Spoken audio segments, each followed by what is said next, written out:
Roddick was 1 in the nation in 12s. I'm glad you're sitting down. You ready for this? He lost to Drew Brees. It's unbelievable. What's up, everybody? Welcome back to another episode here on Youth Inc., presented by Audiorama, and as always, our friends at Invisalign. We had a quiet sports weekend in the Olsen house. It was Memorial Day weekend. We actually had no tournaments. We have a rule in our house if I have any control over it. So not all the teams, but a lot of the teams that we coach, I have a rule. We don't play on Easter. We don't play on Mother's Day. We don't play on Memorial Day, and we don't play on 4th of July. So we went down to the beach as a family, got away, and just had a nice break, just to get away. It seems like every weekend we have something that either puts us on the road, traveling or practice or games, tournaments. So we had a really low-key Olsen family sports weekend. So the update is very boring, but now we get into full stretch. Both boys are wrapping up baseball. I do have to report my daughter's soccer team, the Panthers, bunch of third grade girls. They are incredibly adorable and cute. And they won their soccer championship. That was a couple weeks ago, so I'm a little late reporting that, but she would be mad. So, but we are going to finish school, and then we are going to go into summer baseball and try to tie a bow on it before, right after 4th of July and enjoy the rest of the summer.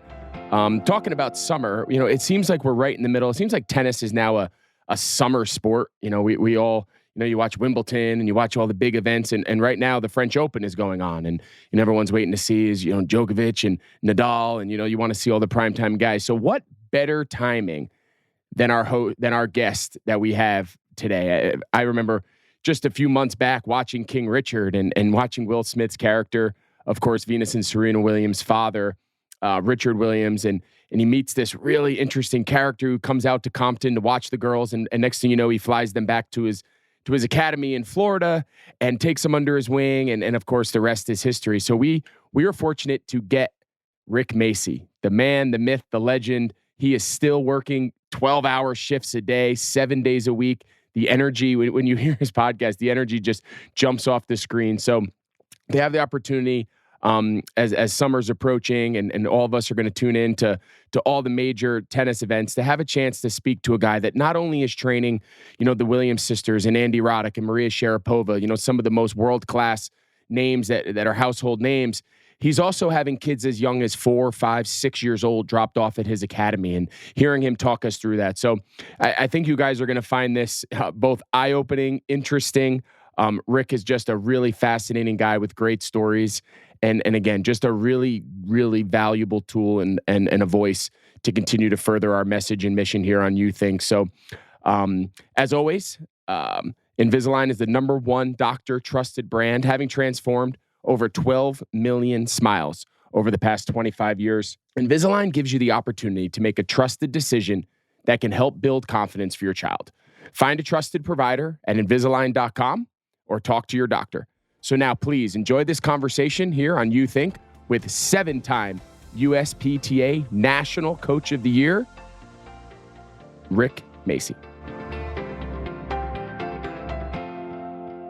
Rick, thank you so much for joining us here on You Think. No, I'm glad to be here. It's going to be a lot of fun. I'm fired up and going to share a lot of good stuff with all the listeners. Well, I appreciate it, Rick. So I mentioned all those really famous names that all of our viewers all know off the top of their head. They're household names, of course, at the top of the list. The Williams sisters, Serena and Venus. But before we get into coaching at the elite level, our big focus here on You Think is what are the best practices of developing youth athletes, and whether it's for coaches or for parents. So I want to start there. I know you've coached kids as young as 4, 5 years old. Their parents bring them to you for lessons, and they say, hey, make my kid a pro, make my kid, a college athlete. Talk to us a little bit about what that process is like. You get handed a young child, and it's your job to develop them into the divisions of hopefully themselves, but also their families. Talk to us a little bit about what that journey and approach is like in your eyes. Well, first off, Greg, it's a great question. And especially in my situation, you could imagine everybody has the next. All right. Like even a month ago, someone said, my daughter's better than Serena. And then I had to say jokingly, at what? So they got a kick out of that one. So no, listen, the cornerstone for all this with kids, you got to make it fun.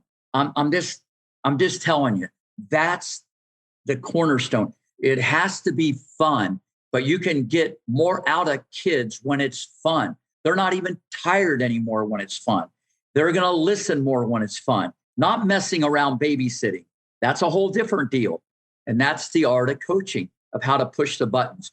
For the parents that go in there with these young kids, like it's Rocky Balboa, the world's coming to an end tomorrow, that never works. Never works. You got to be serious, but you better make it fun. It's a long-term process. It's junior development, no matter what sport. At 17, you're going to decide, am I going to the University of Miami, or am I going to turn pro, or whatever you're going to do? That's where this is. But everybody's in the moment. But fun is the cornerstone, and getting great fundamentals. Unfortunately, the muscle memory can get baked in extra crispy, even how you throw a ball or catch a ball, or hit a ball. And it's tough to rewire their reflexes. So getting great coaching, and that's in the eye of the beholder at a young age, is critical also. Yeah, that's one of the nice things about coaching young kids is you don't have to undo a lot of bad habits, right? They're new. They're kind of a fresh mold of clay that, you don't have to undo someone else's bad coaching or some bad habits they've developed along the way. So that's a really interesting take. You have a quote that I've seen you use a few times that I find really interesting. You said, "I don't just change grips and strokes, I change lives." Like, how much off the court impact do you take as being such a prominent part of your job and your role? Of course, you're teaching kids how to be better tennis players, but when we're talking about youth athletics and youth sports and having parents entrust you with their child, how much pride do you take in all the non-tennis related stuff that you're trying to teach these kids and instill in them as they go up through the ranks and get older? Yeah, no, to me, that's probably been my greatest impact. It's not the people that have become number one, or the 8 Grand Slam champions, or all these kids that have won the national titles. That's the window dressing. The ones that maybe clean their room better, or I've helped them get off drugs, or they do their homework. And I don't try to do that in the teaching, Greg. It just is part of the entree that happens, the life lessons that they're getting. And that's why it's really important to have your kid around people who are role models and father figures, not just someone who's been there, done that, and knows what the heck's going on, and probably one of the main reasons why, Richard and I teamed up. He saw more there than just a guy that put Capriati's game together. So no, that means more to me than anything. And when people come back, because what I still do to this day is I lead by example. I just outwork the competition. I still outwork everybody, even though I don't have to. Like, people say, "Why do you pick the balls up?" And I said, "Well, they're not going to jump back in the basket. I better pick them up." Or, "Why do you answer your own phone?" I said, "Because it's ringing." So I still, and when you lead by example, it's even more powerful without saying anything.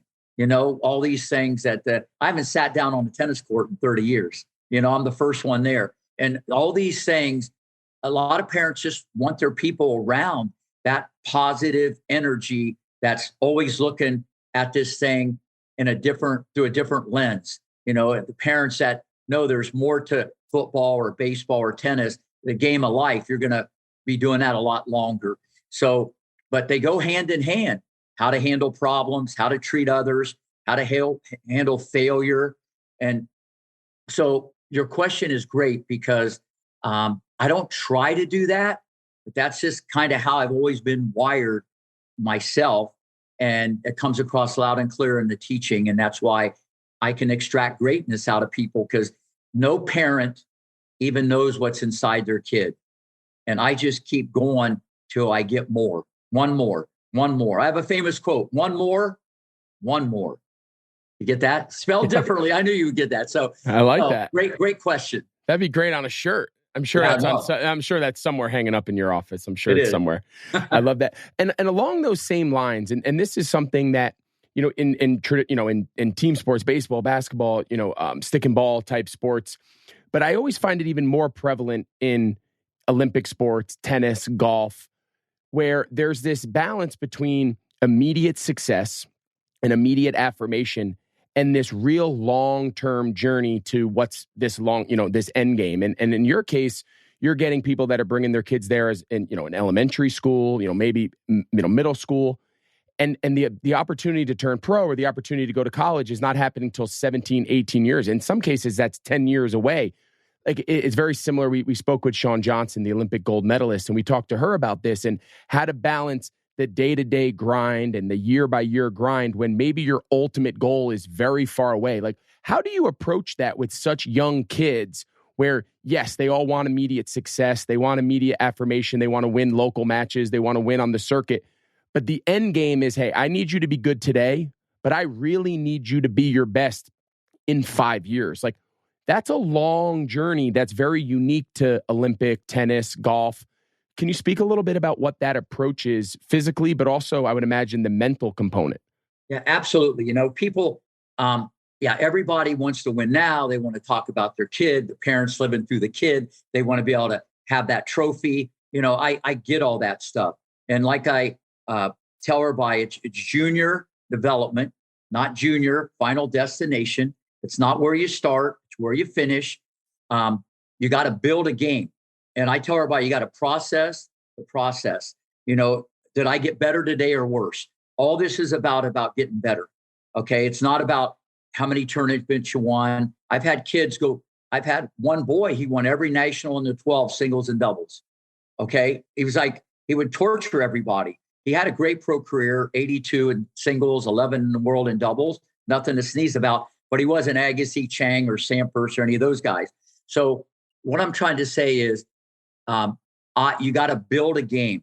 And I'm fortunate because who I've coached and I've built their games at a young age. And I created that atmosphere to extract greatness. So I educate the parents on, you got to build weapons. You're going to miss balls now because you're immature. You're going to miss balls now because you're 4'11". You're going to be, I taught Riley Opelka. I mean, the guy's 7 feet tall. When I had him at 12, I thought he'd be 6'6". This is what I'm trying to say. You're going to cover more real estate when you're older, bigger, stronger, faster. The tennis court at a young age is like a football field. When you're 17, it's like a ping pong table. The whole thing changes. And I educate the parents. You miss that because you're 2 inches too short, 10 pounds heavier. You'd have got there smiling and you'd rip a winner. So it's just constant.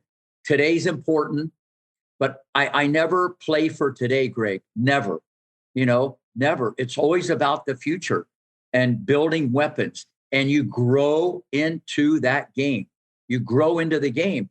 And that's why I've had so much success, especially on the girls' side, because there's not as much physicality as the guys, that they're playing like pros at 12 years old. Then they grow into it and they got a pro game at a young age. And a lot of people can see that. And so, but that's an education that you got to do with the parents, and they're going to lose. And the more you fail, you're going to succeed if you're doing the right thing. It's all about positive intentions. Speak a little bit more about the communication with the parents, because I think that's such an important point you bring up. And we see it with our teams. I mean, obviously, I'm a parent, and there's times where I could probably look back and say, all right, I probably didn't handle that situation the right way, whether it was with my own kid or with my kid's coach or whoever it is. Speak a little bit about how do you communicate that with parents, right? Everyone's dropping their kid off and they're saying, I'm paying you, Rick Macci. I'm making all these personal sacrifices. My kid needs to be the best 12-year-old in the world or the country, or whatever it is. And maybe if they're not, how do you continue to reinforce that, okay, you're not there at 12 because of, X, Y, and Z reasons, but maybe at 14, 16, 18, the vision is clear. Like, how do you earn their trust that they can say, all right, I'm going to make this commitment to you at 10 years old, and you have this 8-year plan. And if in year 2, maybe we're not seeing the end result, my kid's not developing, there's other kids in the academy he can't beat. Like, how do you communicate that? I know your reputation obviously speaks for itself, and that probably goes a long way. But like, what is that daily communication, not only with the kid, but with their parents? No, it's huge. And I wish they dropped the kids off and left, but they don't do that anymore. Maybe back in the day, they don't do that. It's like Little League baseball or soccer. They're on the fence. That Great. That's them out there playing indirectly. That's them. And you got kids, you know the drill. I mean, and you've been there, done that. So with you, it's different. These parents that I've had that played high level sports or played the Olympics or they play pro, they got the temperature better than the ones that maybe don't have that experience. And I just tell them, how did you feel when you missed the ball at 12? I didn't even play. Say, they don't know what it's like. Okay. And so I got to talk to them about that. And it's a constant, like, she's just immature. The brain doesn't reason yet. Your brain's not fully developed. This one's winning a little more because they're quicker and they're more mature. They have a different family environment. Maybe they have more, discipline in the family. Maybe these people are more competitive the way they were brought up, like Venus and Serena, So I just educate this. I talk to the parents all the time. And this is what I've always done. And it's been the best thing. Where some coaches, it's their way or the highway, get the parents out of here. That never works, because when they start losing, they're going to someone down the road. They got to blame someone. You ain't going home to eat with them when the door closed. I mean, you're on the other side. So that's it. And, you just keep motivating. And they always say their kid plays better when they win. And the ones, that's why I love Richard Williams. They didn't play any tournaments. Greg. And think about it. That's not the blueprint, because they knew how to compete. So I wasn't worried about that. So if we want to really think about it, there was every Monday morning with Richard, it was like a piece of cake, because we're not talking about the bad loss on Sunday and then the blame game. You got to get better.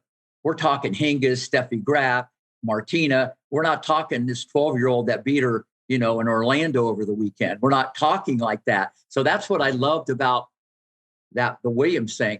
But in general, it's a slippery slope, because some coaches teach the kids not to lose so they can win, so they can get more students to come and give them more money, and they think they're doing a good job. And I'm very honest about this. If you're lazy, I'm going to tell you you're lazy. And if you're a jackrabbit, I'm going to tell you you're a jackrabbit, at the end. And if you're like a marshmallow, I'm going to tell you you're a marshmallow.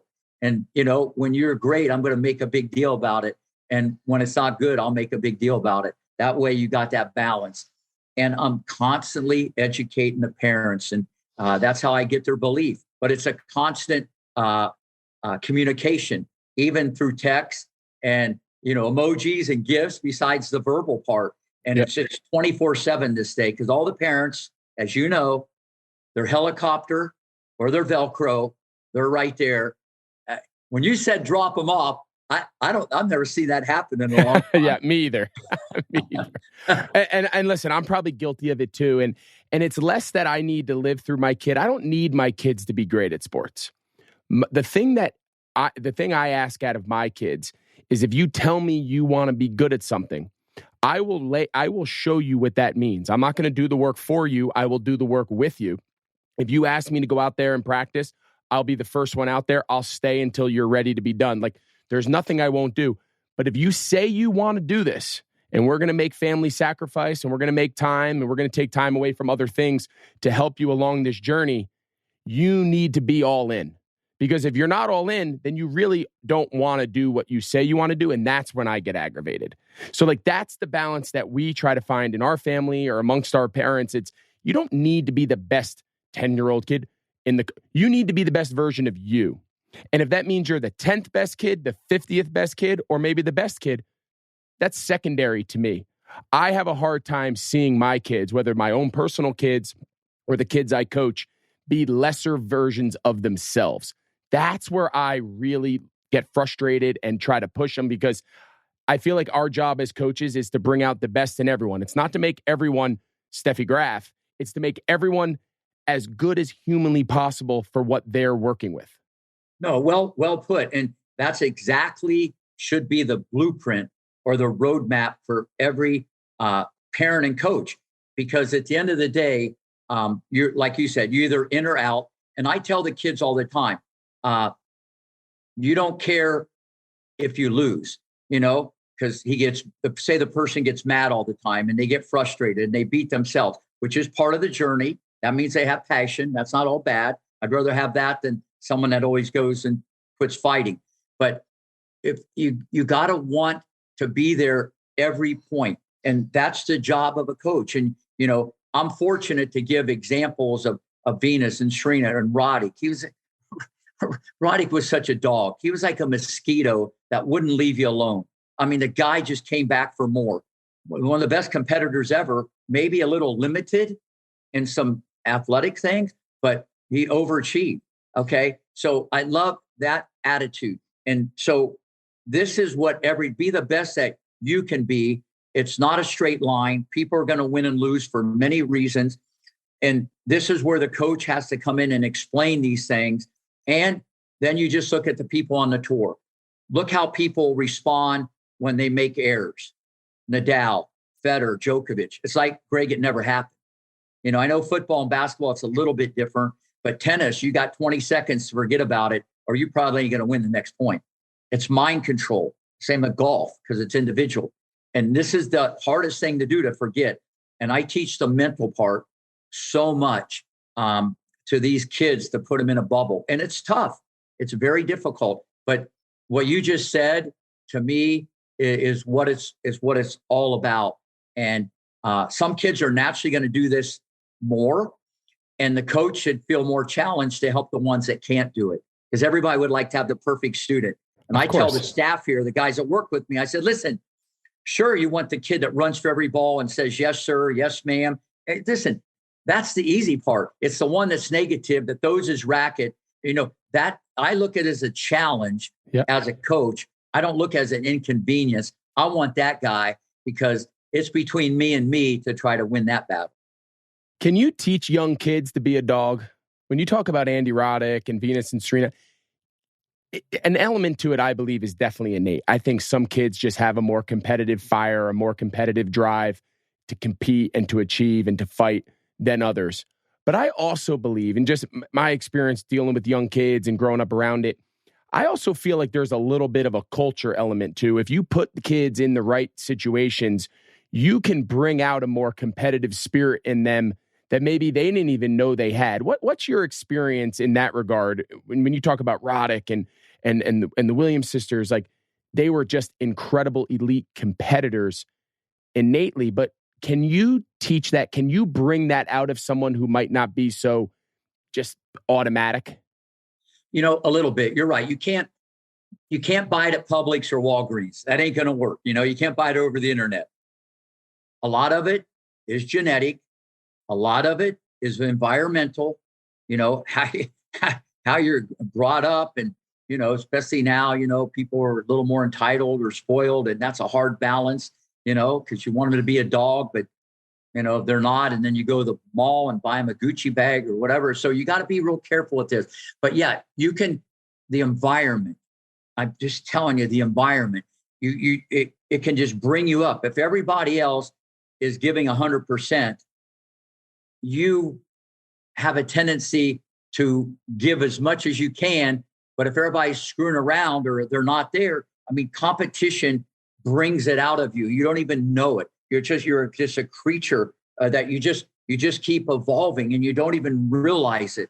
And that is huge. That's a huge thing, besides the coach or whoever motivating you and the parent. But the environment has a lot to do with it. You have no idea. And that's one of the things that at a crucial age I did for Venus and Serena from age 10 to 15. That environment was just so competitive and so motivational. Like Venus always said, Rick, I was brainwashed to be number one. What a statement. That came from her, not me. And I was just trying to make her serve better. I wasn't looking at it like that. And that's but that's at the top level. But the environment is huge. And that comes from the coach and the staff and everything else. And with young kids, they're so impressionable. One word, Greg, can change someone's life. I couldn't agree more with that. We take the same approach with a lot of our teams, and it's not for every family. Not every parent likes it. Not every parent thinks it's appropriate for the age, and that's fine. I don't hold that. I don't begrudge anyone who feels differently, but I just believe that these kids, my older son, he's almost 11. My twins are a little younger. They're in third grade. They're 9, so it's a little bit different. But my older son's in 5th grade. He's about to be in middle school. Like, I believe that these kids, especially these young boys, like, they should be able to operate in hostile, competitive, intense environments. If we don't introduce them to those environments now, when is the appropriate age? Is it high school? Is the first time they ever find themselves in a stadium jam-packed with people screaming at them and coaches hollering at them and other guys talking trash and intense situation? They're down by one, they're up by one. Should they be 18 and that's the first time they do it and their heads pop off? I say no. Why would we not teach kids to compete? Why would we not teach kids to fight back and to deal with adversity and come back stronger and deal with tough coaching and bounce back and find success? Like, I'm just such a big believer when it's time to put your arm around them and love them, you love them. But when it's time to put your foot up their ass and tell them they're not doing it right, there's time for that too. And whether they're 10, 12, 25, when it's the right time, it's the right time. I'm just a big believer in bringing out that competitive spirit in kids. And oftentimes the people who limit kids are the adults. Absolutely. No, you're spot on, with this.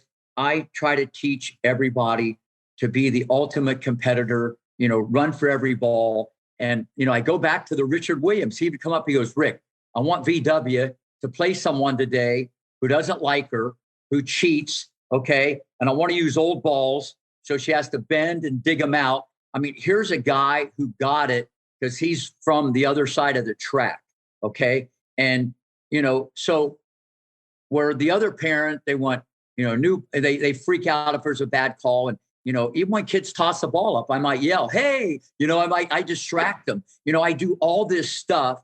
And the parents, then I have to tell them sometimes this is the real world. You're going to the Orange Bowl and there's going to be, 20 kids from China rooting for this girl. And you're there with your kid and they're clapping on double faults or whatever. And there's just, you gotta be rough and tough. And that's what I saw in Venus and Serena. Serena was like a little pit bull and they were so competitive. I saw this on the inside. That's why I took the chance and bankrolled it. It wasn't on the outside. On the outside, I mean, it's like playing football. You look at someone that there's a lot of dogs on the inside. Those guys are the scariest, especially when they smile at you. Then you're really in trouble, those guys, And this is what all coaches should do to be the best competitors. But the parents don't understand that. And that's the wild card. Because you give me someone who just will compete, okay? And I don't mind if they get upset and cry, because that means they're passionate. They're just all in. That is the hardest thing, in my opinion, as to answer your question, to teach. Yep. That's the hardest thing. That's the wild card. We're all competitive. There's just different levels to Jordan and Brady and yourself and all these other people. I mean, there's just there's different levels, but the people don't. They just turn on their TV set and say, oh, I would have caught that pass in the end zone. Or, my serve better than that girl and she's 10 in the world. They don't understand all the insanity between here and there. Of course. That's so, but the parents, if I get a hold of them, I can teach that part of it. It's like I tell them about Sharapova, limited athletically. You hit the ball behind her, Greg, she would break her ankle. She controlled the center of the court, but she was in a bubble and she was just nasty. Even at 11, I had people that would beat her. She was this nasty competitor. And I went on the record, I said, she's limited, but this girl will be number one someday. And she was. Yeah. So let's talk about some of those. Famous clients that you've had. Sharapova, you've mentioned Andy Roddick, of course, Venus and Serena Williams.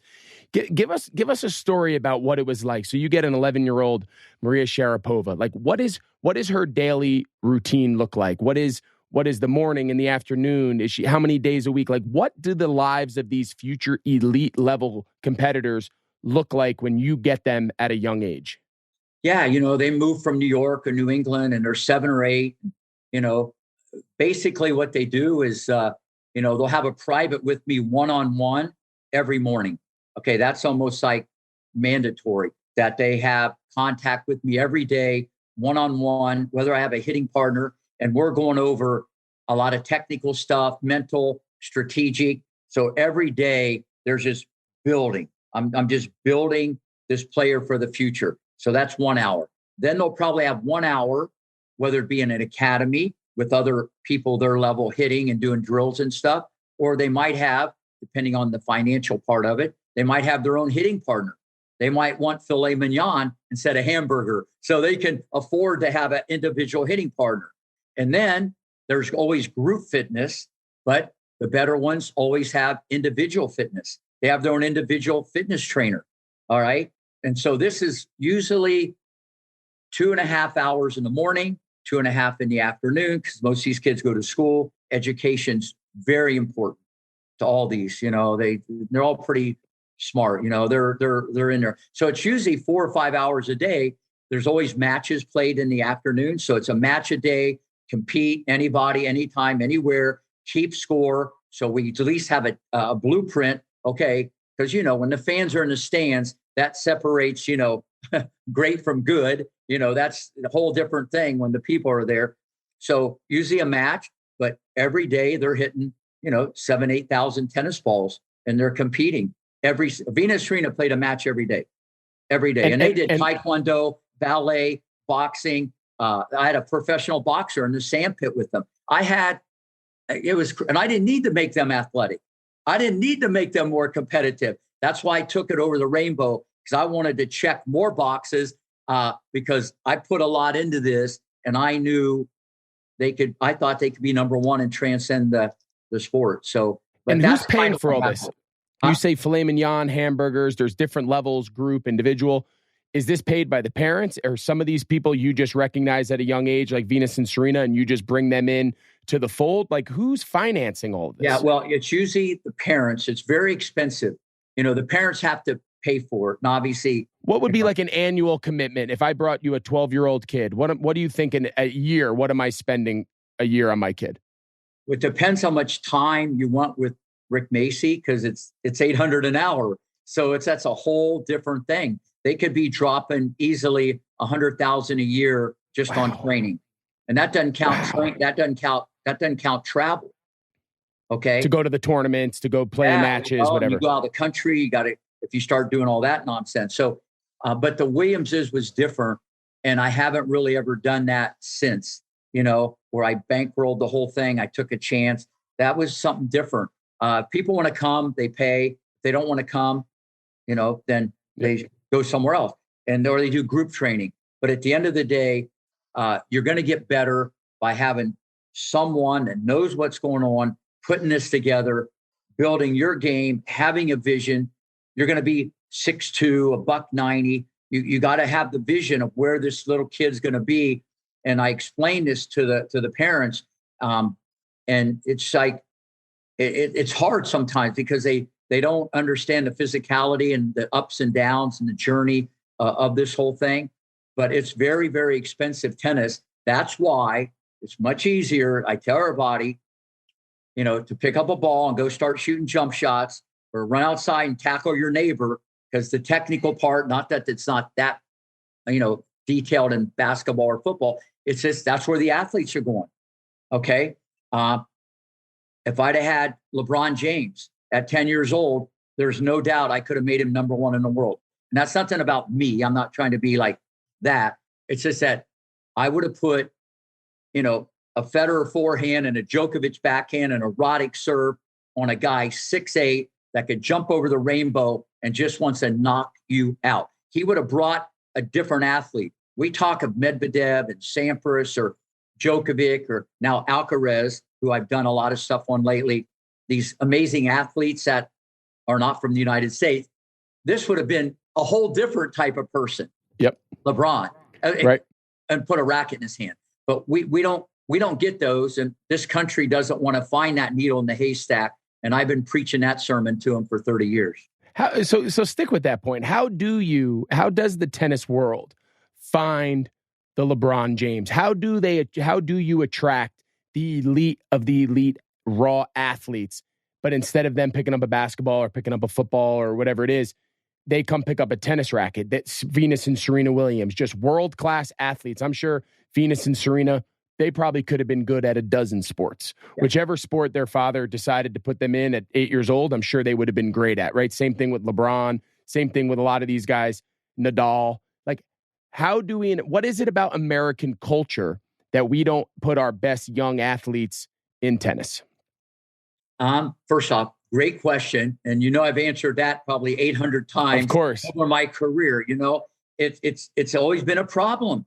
The USTA, which in a lot of ways probably does a good job, they'd rather do this shotgun approach, give some people opportunities. We get good athletes. Francis Tiafoe, Sebastian Corda could be, win some Grand Slams. He's the next great American, in my opinion. But both his parents, one played on the tour, both of them played on the tour. Both his sisters are pro golfers. That's genetic, lottery right there, and he has a good demeanor, so he can handle pressure. So, but they don't want to find the needle in the haystack. I told them, here's the deal. You got to roll the dice.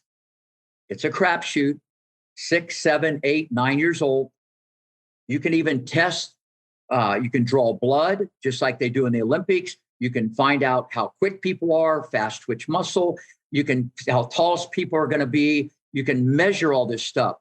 Why do something for someone who's going to be a turtle? Or why do something for someone that's an average athlete? Say they have great strokes. They're going to be limited. You want to put it on a thoroughbred that's going to knock you out. All right. And so you find these athletes when they're young, and you put money into it, and you get them with, whether it be a Rick Macci or whoever, and you get the best biomechanical, technical base.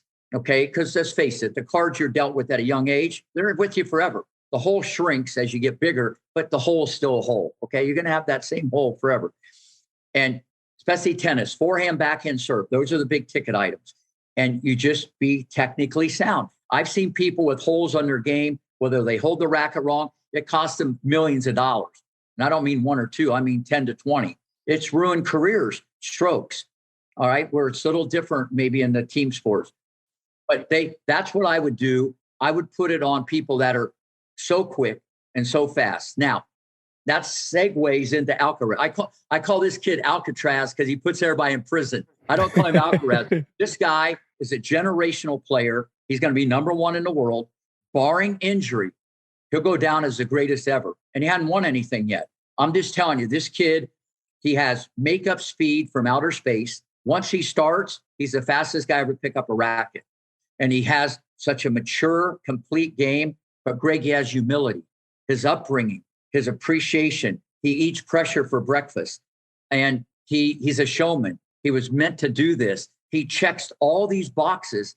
And I could see that coming 2 years ago. And now he just beat Nat Nadal and Djokovic and Zverev back to back and won Madrid. And he's 18. There's something there. So my point is the USTA, you got to find a needle in a haystack. But here's the next thing. When you came out of high school, I don't know how many people thought, well, that guy's good. That guy's great. This guy can be good. Evaluating talent is in the eye of the beholder. And I tell people all the time, what you may see is different than Rick may see, whether I'm evaluating a football player or basketball. So even those 6, 7, 8-year-olds, you can test this, but you got to project and you got to put the environment into it and the parents, you're not going to be right all the time. You're hedging your bet. I guarantee we would dominate American tennis if this was done, but it's not because the kids, it's too expensive. Yeah. We're getting good athletes. We don't get the best. What would you say to the people on the other side of the argument who say that's too much, too young? It's too early. It's too intense. We can't be starting to pick kids' sports at 10, 12 years old. How do we know what they're going to mature? How do we know what they're going to love? Let them play everything. We'll decide what they're going to play more seriously later in life. That whole kind of sports specialization conversation comes up more so in the team sports arena. I know kids in tennis and golf pretty much get into those sports at a young age if you have any chance of becoming, a high level competitor in that regard. So what do you say to those people who say, no, I don't want to test my 10-year-old kid to see how big he's going to be, to see how fast he runs, to determine whether or not he should pick up a tennis racket or if he should go play golf or if he should go play basketball? No, I agree with that. I think it's a great argument. Let's just go back in time. You see Tiger Woods hitting a golf ball at 3. Yep. that guy has a lot of potential. I think he'll be good someday, So, I could push the other way, and Of course. I think you should be exposed to every possible sport. I'm sure you were, and you're going to gravitate. But if someone is not exposed to tennis, which they probably wouldn't be, an inner city kid or whoever, they don't have the cheddar, they're not going to even know, and then they get around someone like myself or whoever who can motivate them. And you just, I don't mean to say this is easy, but it's easier when you got the thoroughbred to win the Derby. And you got to expose them to all these different sports. I'm all for that. And that's okay. And that's what life's about, making choices, winning, failing, succeeding. But you get them exposed to tennis. And if they don't want to do it, you don't want them doing it anyways. Of course. Like you said earlier, like anything else. You got to be all in. Yeah, it's like anything. Listen, and you're allowed to change your mind. That's okay too. Yeah, it's so true. So with all that being said, how do you keep your young kids, that word burnout gets thrown around a lot. How do you keep your young kids who are, competing 5 or 6 times a week, multiple times per day, competitive environment, they're challenging themselves, they're getting challenged by other elite players at their level, their age. How do you keep those kids that are so all in at such a young age from burning out, from saying, I've had enough? Like, what is that balance that you are able to find and makes your academy so successful that you can continue these kids on these long arcs where halfway through they don't say, you know what, I'm tired of this. I'm done. Yeah, you're gonna always have that. It's the art of communication. How to say it, when to say it, why to say it. It's constant communication. The end game, the worst thing is I'm going to college for free. It's a journey. I know this sounds funny. The kids usually that I've been around my whole career, they don't burn out. It's the parents that burn out. The parents, the kid gets 15. She looks different. People look at her different. She gets a boyfriend or a girlfriend or a driver's license. The mom and dad, they used to be in the front row. Now they're going towards the back row. They're going the other way. And, where when you're daddy's little girl or, your son, when you got that 8 to 13, you're there. And then so the parents are realizing, my kid's not going to Wimbledon. I might be watching it. They're not going to be playing, but the kids don't burn out that much. They might lose the passion, and that's okay. Because if you're not in, you're out. But that doesn't mean you can't get a great college scholarship and get a great education and be part of a team and stuff like that. So, but I've never had anybody just game, set, match, I'm out of here, unless they've had a catastrophic injury and they couldn't play anymore. It's the art of communication. And I'll go back to how we started the podcast.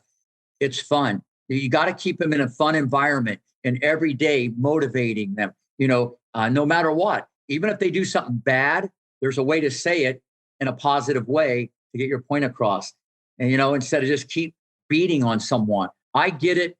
You got to be truthful and you got to be honest with them. And you got to be careful doing that all the time. And you got to know who you're doing it with. Like your kids, you have to treat them all a little different, even though you love them the same, because one of them can take a punch a little more, and, I could talk to Serena a little different than maybe Venus. Roddick, I could do whatever I wanted. He just said, bring it on, man. He would come right back at me. But a boy's different than a girl. I do it very differently. So, but they don't really burn out, but it's the job of the coach. I'll go back to it. You're hired not to let them burn out. I'll flip it the other way. That's what you're getting paid to do. You're hired to make them have a great attitude. You're hired to make them compete better. You're hired. Now, the parents think they'll win more, but you can't always judge success in winning and losing. No question. I didn't pick up a racket till I was 12. No one taught me how to play, but I know how to compete. And by 18, I was number 1 in the Ohio Valley, and people were going, what is this all about? So I get it from the old school, and that's still a part makes me more diverse in how to handle all these cast of characters. Yeah. Winning is a byproduct. Yeah. Winning is a byproduct of doing things the right way. Absolutely.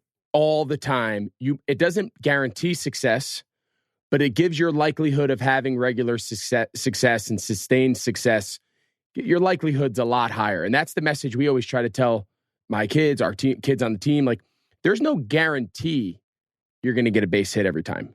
But I'll tell you what, if you get up there in a bad stance and a bad attitude and you're not up there aggressive and you're up there half-ass, I bet you more times than not you're going to have a bad at bat. Now, you get up there with a great stance and a great approach and a confident, clear mind, and you're doing all the things you work on, you could still strike out. It doesn't guarantee success, but I'll tell you what, you might as well give yourself every chance you can to be successful by just doing it the right way. So I'm with you on that. The wins and losses to me are a byproduct of all the decisions and choices you make. Absolutely. And real quick, listen, I got more stories than any storyteller. You have no idea, all positive. And I tell the kids this all about Pete Sampras. I'm at the Easter Bowl. I didn't coach him, but I'm at the Easter Bowl and he's playing somebody and the kid's, 14. I think Sampras is 13. The kid he's playing already has a mustache and a beard. Sampras didn't even have any hair on his face. He's serving and volleying. He looked good, but he got carved up like a Thanksgiving turkey. All right. It was like 6'1", 6'2". And I told the guy from Lessay, it's a clothing company. I said, who is that kid? And he goes, his name is such and such from Michigan. I go, no.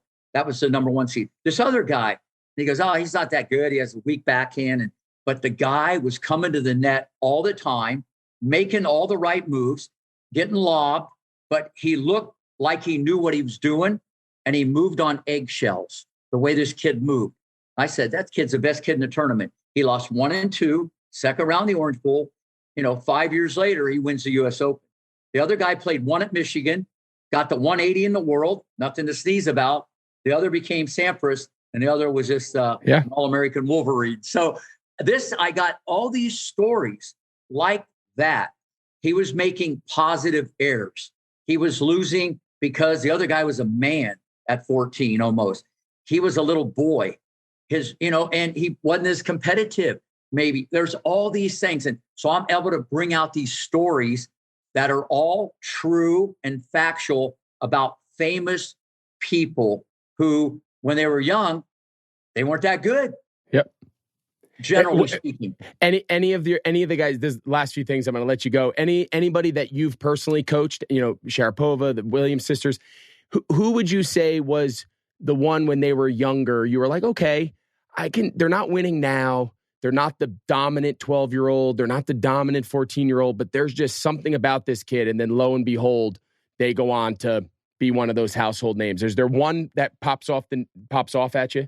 Well, like Roddick, if someone would have told me when I had him, he was number 1, you'll like this story. He was number 1 in the nation as a 12-year-old. He came to me at 9. I coached his brother, John. He was like 2 in the nation, All-American at Georgia.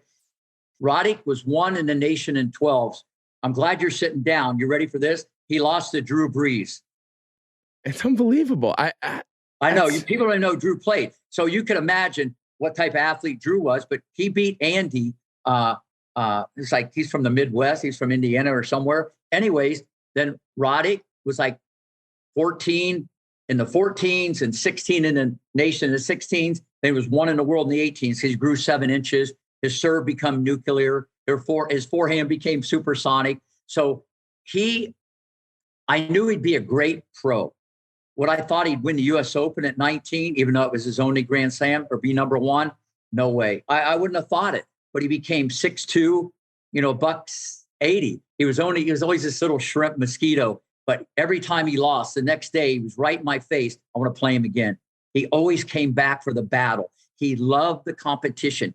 His thirst for competition was like no other. The guy was brutal. And I had him and his brother playing doubles against Venus and Serena, because Andy and Serena, same age. It was like a Compton street fight.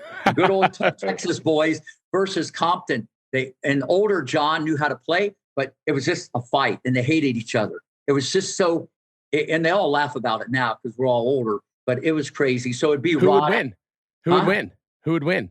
The boys would win. But I'm sure the Williams sisters could hang in there, right? They'd hang. But if you ask Serena, she's undefeated and she still hasn't lost to this day. I love that. She just ran out of time. But it'd be Serena and I told her this. I thought Venus would be better initially. Serena was a prankster, Greg.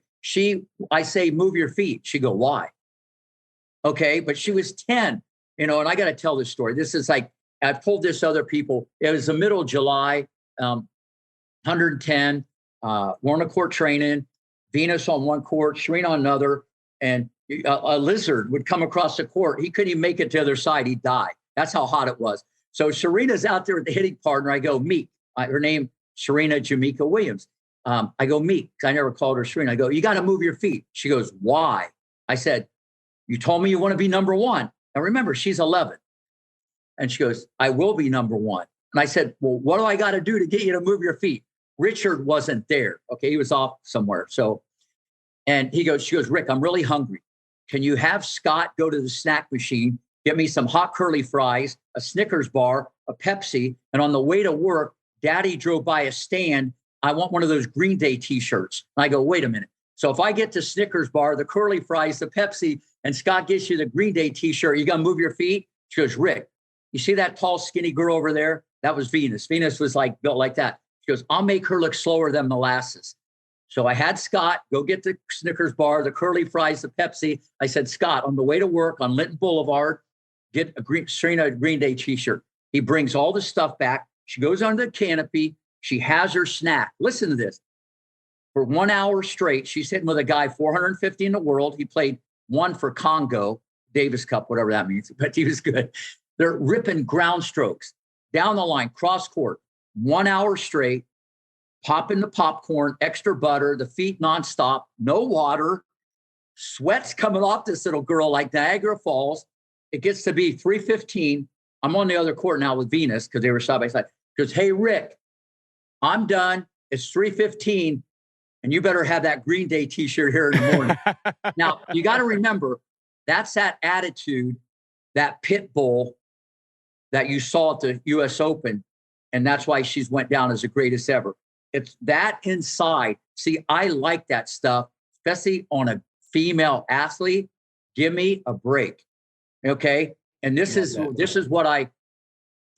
but that was the competitive. But a lot of times she was just not there because she wasn't mature. But when she got 13 or 14, and you've seen this in football, Serena had all the time in the world. And that's another thing when you talk about evaluating talent. Serena had all the time in the world. It looked like she could order lunch before she hit a ball. Venus, I didn't see that. And when you have all the time, you have options. When we have options, you can play offense, defense. So that's an intangible that when I talk like that, people didn't know what I was talking about. But I saw that in her, besides the pit bull and the speed and the body. And then obviously she was taught the technical. So first off, great question. But for all the viewers, and when I show videotape to every parent of Venus and Serena when they're 10 and 11, every single parent has said the same thing. And we're talking tens of thousands. My kids are better than that. Because they look at the outside. They look at where they start and not where they finish. They couldn't look under the hood. And that's why I took the chance. It was under the hood that I saw that box was checked. And that was from birth all the way to age 10 when they met Rick Macci. That's what I saw. Yep. All right, I got one more question for you. These are questions that we ask all of our guests. I'm just going to ask you one because I think it's super. I think your perspective on it's going to be great before we let you go again. Rick, thank you so much for joining us. This has been I could listen to your stories for 4 hours, but I know you have kids to train. So the one I'm going to ask you before we go, what would be your piece of advice that you would give parents today as they navigate this world of youth sports? First off, let the child be exposed to everything. Okay, every sport. Don't pigeonhole them. Don't do it because that's what you want or that's what you did. Okay, this isn't cookie cutter. It's not cloning. Introduce them to everything. Let them find their own niche. Okay. Let them find their own passion, and it might change. It might change. I always thought I'd be a pro golfer. When I grew up, it's going to change. So that would be the first thing. Make them the best athlete you can. Expose them to anything. The repetitions can come later on when they get like 11, 12. But early on, I would expose them to everything. Make them the best athlete they can. And as a parent, your job, remember, they're going to always look at you as mom and dad. You got to be careful when you start getting into that. You better be a psychologist. You better know how to push buttons, because this can create tremendous family problems. It can create divorce, ruin vacations. This thing could be a nightmare on Elm Street if you get so wrapped up into it. And you want to be always encouraging, honest with your kids. Don't sugarcoat it, and be honest with them. Okay. And I think when you're honest, it goes both ways. It's going to add more value when you're the other way. You just can't say, don't worry about it, or you can't just always be negative and criticize. And remember, it's a long-term process. So that's what I would tell the parents that, get their kids into this. And most of all, the game of life is bigger than any game your kid's going to play. And the life lessons you're going to learn through failing. Okay. And some people say, well, Rick, my kid needs to win. And I said, okay, I'll get him to beat someone tomorrow, and I'll see the exact same problems, but you might feel good at dinner and it might taste better that night. Then we get up the next day and it's raining again. So right. I get all that stuff. But listen, Venus never won a match, Greg, in 3.5 years at the academy. If they don't win a match in 3 weeks, they're going somewhere else. Yeah. Hey, I'm not doing my job. Richard wanted that. And so it's almost backwards. You want them to toughen up, and you want them to fail and fail. And listen, if it ruins their confidence, it wasn't meant to be anyways. You got to do things on your own. Some people don't have a mom. Some people don't have a dad. Some people I just did a Zoom the other day. I said, listen, because I'm with a management company. I said, this girl's the toughest girl I've looked at the last year. And they said, it's funny you said that. Her dad was a cop, and he got his leg shot off, and he's looking at her dad the last 10 years with one leg. This girl is such an amazing competitor. And I'm not saying that, I know that's hardcore stuff, but the real world, most parents don't understand the real world. And I'm sure you got a zillion stories from a lot of guys that played football at the U and more, how they grew up. And, that's the real world is hard, man. Yeah, the real world is hard. And the earlier you get your kids to understand that, the better. Especially nowadays, because there's too many, everybody's a little entitled, and there's a lot of social media crap and people. So your kid has to be tough, but you can do this and still have a lot of humility. Well, Rick, I can't thank you enough. Your perspective, your experience, your stories, just whether it's coaching the kids or dealing with the parents, I just think is just such great advice, is just such great insight for our show and our purpose here on You Think. So I thank you so much for your time, for your energy. Your stories are amazing. So wish you nothing but the best. And I've taken up a little tennis now. I'm not ready for the Rick Macci $800 an hour, but I got a pretty decent forehand. My backhand sucks, but I've never picked up a racket until last summer. So this is like a post-career new journey for me. If you or your family's ever in Florida and you're near Boca, just stop by and look me up. Done. I would love that. That sounds great. Thank you so much, Rick. I really appreciate it. I really enjoyed it. Thanks, Greg.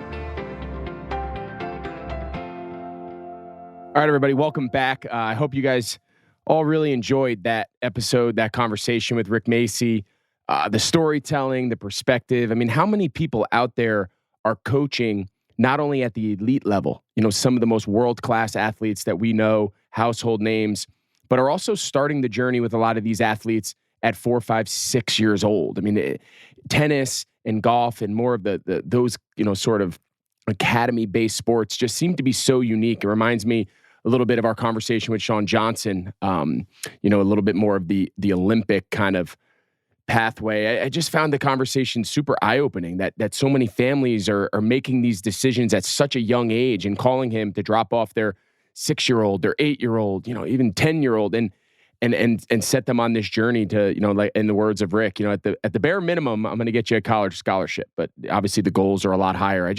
I find that to be such a fascinating world. And I think his voice and experience and of course his stories are super eye-opening. So I hope you guys all enjoyed that conversation with Rick Macci. And as we always do at this point, we're going to bring in my producer, Tasha, who, as always, is going to have a mix of some audience questions, which every week we're going to try to get to as many of them as we can. We love hearing from you guys. We love kind of taking the conversation where you guys would like to go, and also bringing up some of the hot button topics that are going on, articles and things on the internet that we feel are super relevant. So, Tasha, what's happening?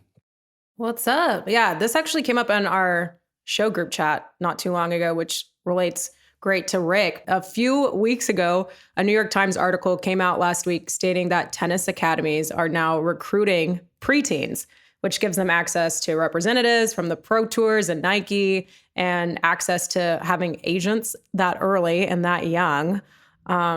I guess, Greg, how do you know if this opportunity is right for parents? Like, these are preteens, they're younger. It means specialization at a very early age. Yeah, I think this one's tricky. And I asked Rick, in the interview, I said, Rick, you talk about specialization, you talk about exposing all the kids to everything, but at the same time, you have the kids out on the court for 6 hours a day, 7 hours a day plus school. There's really no time to do anything. And I thought his insight was really interesting. And he said, listen, only certain families are willing to make this sacrifice and willing to make this commitment. So typically, not only is the family all in, but hopefully the athlete, the kid, they're all in too. I think in regards to this New York Times article that you're referencing, I think like anything, I think there's going to be the example of the 10-year-old kid who's dropped off at one of these academies and he goes down this entire road and he becomes the number one player in the world and he signed with Nike at 10 years old. And then at 18 years old, he goes off and joins the pro tour. And it's a Hollywood story. They write movies about these kids, right? It's the next King Richard. But then I think for every one of those examples, for every single 10-year-old kid who signs the big deal, and it's LeBron James, right? LeBron James is on the cover of Sports Illustrated. He's the golden child. He's the next kid. And then what are the chances that he actually turns out to be arguably one of the top 1 or 2 basketball players of all time, right? That story it had every opportunity to go the other way. We've seen it so many times. So I'd say the same thing here. Like, for every time it works and every time that representative gets that kid at an early age and they get on this track and it actually turns to them being a big time international tennis superstar, how many kids is it going to ruin? Right? How many kids are going to be exposed to the money, to the greed? How many families are going to take advantage of them? How many coaches or representatives, agents, whatever you want to call them, that are going to manipulate and exploit these young kids? And all of a sudden they're going to ruin what could have been a really good journey. So I would not, if this was my kid, I don't care how talented my kid would be, I would not put him into this situation where he's dealing about the business side of sports. And we've covered that a lot here on You Think. And I know, right? If I'm sitting listening at home, I'm saying, well, it's easy for you, Olsen. Your kid doesn't need the money. You can send your kid. What if my kid, the only way for him to get this level of training is to take Nike money, is to go to one of these academies and kind of enter into the business side of sports at such a young age? Because without it, he doesn't have the access. And I understand that. I think there's going to be examples of that happening too, where if they don't go this route, there is no alternative, right? We see it, kids go to IMG. We see kids taking this route in other sports. So I think this is going to be something for us to keep our eye on here. I think this is going to be a story that is not even close to being told in its entirety.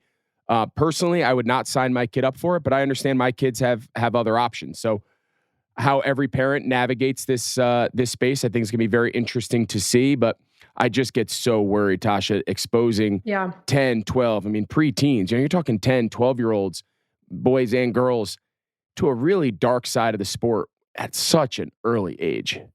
Yeah, it creates a whole pressure situation for young kids too. And like we saw the things with like Naomi Osaka and all this, it's a lot of responsibility for a young kid. Couldn't agree more. I think it's a lot for them to burden. I think youth sports, we've touched on it a lot here, and I've given my fair share of personal perspective. Youth sports are stressful to begin with. Now all of a sudden, my Nike deal is on the line. My spot in this academy is on the line. If I don't perform in this week's tournament, what if they replace me? What if how are we going to ask 10, 12-year-old kids to internalize all of that and not turn out to be monsters? I think that's a really, really slippery slope that I think we got to keep an eye on it and see in which direction it continues to head. Mm-hmm. Well, going off of that a little bit, one of our audience questions this week is they wanted you to react to this statement. And the statement is, the people who deal with the brunt of family drama is the youth sports leagues. What's your take on that? I think that's a really interesting insight. I think, when we have Dr. Gervais back on here, I think he might be a little bit more inclined to speak on that. That seems to be a pretty deep kind of psychological, kind of a social type a question. I think just from my, kind of higher level view, by no means am I a psychologist or a sociologist, but I do think that a lot of the drama that we see taken out at ball fields, and a lot of the drama that we see conflict with coaches or conflict with other parents, I think is parents internalizing a lot of their own stresses.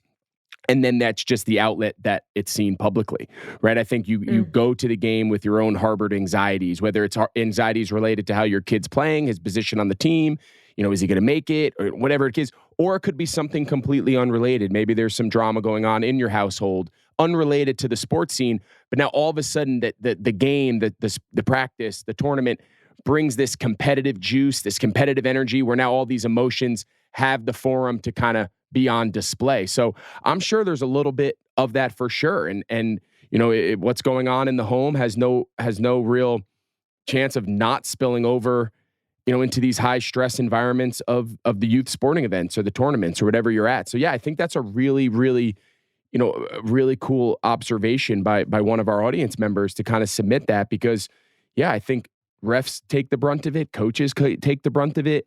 Just people have a weird way of showing their emotions, and people have a weird way of harboring anxieties and taking them out on what would be seen as completely irrelevant. People need healthier ways to release emotions than on referees and youth sports. No, leagues. listen, why trust is me, that the place? I've gotten fired up at youth sporting events. Don't get me wrong. I mean, it gets intense. Your kids out there, they're battling. You're trying to encourage them, but you're also trying to correct them. And listen, I get it, man. These sporting events get intense, but at the end of the day, at least in my experience, like, the sports are intense for their own right and in their own bubble. And when it's over, it's over. I'm not carrying like external factors into my kid's 10-year-old baseball game, but I'm sure some people are. Yeah, maybe they just need to take like a Pilates class or a boxing class or something. I don't know. Maybe before the practice. I'm not sure. The next audience question says, should coaches go through certification programs like other jobs? We see this sometimes, but some coaches don't have to. Yeah, I actually think coach certification is probably one of the biggest issues facing youth sports today, because there really is no clear-cut pathway. There is no real certification program or system that's set up that's universal, that we can teach coaches, a lot of the things that we cover here, right? How to hold a practice, how to deal with and communicate with families, how to set expectations, how to deal with disgruntled player or parent. There's so many factors both related to the sport, but also so many factors unrelated to the sport that go into your job as being the coach. And 99% of these coaches at the youth level, especially at the younger ages in the rec programs and whatnot, are volunteers. They're moms and dads who are volunteering their time for the betterment of not only their kid, but in most cases for the majority of the other kids get the bulk of their time, which is time they could have been spending one-on-one with their child. So I think certification is an issue. I think finding some way for these organizations, or whether the parent organizations, whether it's, USA Football or whether it's USA Baseball or, all these kind of parent programs that sit up at the top, how do they downstream to all these rec programs and travel ball associations that fall within their sports category? How do they somehow systematically implement training, orientation, tools, whether it's videos, whether it's flyers, whether it's emails weekly or whatever it is? How can we better equip these often volunteers, parents, to give a better opportunity and a better experience for all of our kids who are playing for them in their respective sports? I think that's a huge issue that is a very difficult one to tackle. Mm-hmm. Mm-hmm. Yeah, I think a certification program would be a good thing, but yeah, the implementation part of it is kind of tricky. Yeah, I think it sounds great. I think we would all sign up for it. I just think now who determines how to train a good coach? There's a lot of ways to skin it, right? There's a lot of people who think coaches need to be one thing, and a lot of people who want coaches to be another. It's not easy. So when you start kind of making those cookie cutter assumptions, you're never going to get everyone to feel aligned that that's the best direction for them. And then that opens up a whole new can of worms. So like anything, it all sounds great in theory, but it's always very difficult in practice. That's true. Well, that's everything with the fan questions we have this week. And you guys can keep submitting fan questions, and Greg will answer them on Youth Inc. or at Greg Olson on TikTok, Instagram, and Twitter. And as always, thank you guys so much for listening in. Tasha, appreciate you joining us as always. Please rate, review, subscribe wherever you get your podcasts. And we look forward to seeing you guys next week. Thanks.